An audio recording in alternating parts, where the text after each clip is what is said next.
Alright, June 24th, 2026 today. So what's been happening so far? Outside of this project, Canada's playing in the World Cup right now. They're not doing too great, but I did see that they qualified for the knockout rounds.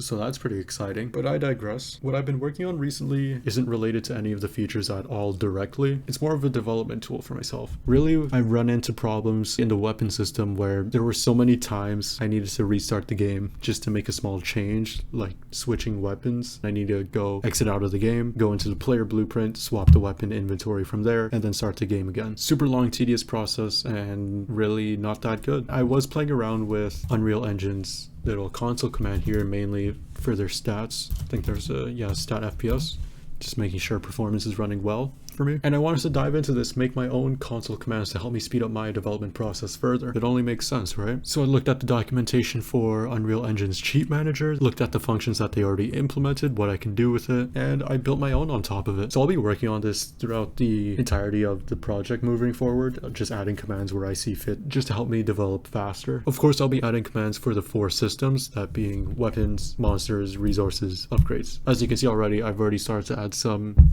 upgrades for the player. This is like player slash upgrades, because these are all upgrade related. I've noted some commands that I want to add in eventually. Some miscellaneous ones, which this is pretty cool. This is relating to any sort of debug shapes I've added in the past, so now I can just toggle them on and off whenever I need to see them. And of course, any sort of overrides I need right now. In terms of the functionality for the player, it's pretty straightforward, just getting the player controller and the player object and then updating the setters I already have. So that's pretty nice. And then we get down to the 2 functions here, toggle debug. So it's just using a simple set, and wherever I have debug shape calls in my code, I'll just have a little wrapper indicating the flag it needs to be. Super straightforward. I'll show you one of the functions I have here. So it's nothing too crazy. I like it. It works well for me. And then I have the ghost function here. The ghost Unreal Engine has right now, pawn no longer collides with the world and they can fly. The fly that they have implemented was okay, however, it's only flying in 2 dimensions. You can only go forwards, backwards, and left and right. I couldn't move up and down. So I had to adjust that function to get that 3rd dimension to really have true flying. So that's what I did here in this little function. So really quickly, I'll go through the commands I've implemented just so you see how it works. Pretty straightforward though. This is a debug. Right now I have 2 set up. So we have the bullet traces. See the line trace.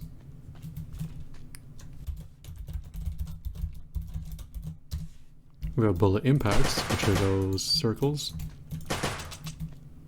We can also set our health. So it's 100, 2000. This isn't going to be shipped to the player, so I don't have to worry too much about the player having access to this and just cheating the game.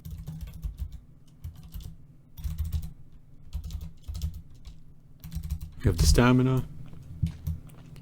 And the bar in the bottom left, super slow now. Our double jumps, we can change it to something crazy. There you go. I have the sprint speed too. So, again, another crazy value. Then we have ghost, which again, now we can move in all 3 dimensions, which is super nice. And I can just type it again. So yeah, nothing too much right now. This is going to be ongoing as I work throughout the project. I'll just be continuing to add to it. That's all for now.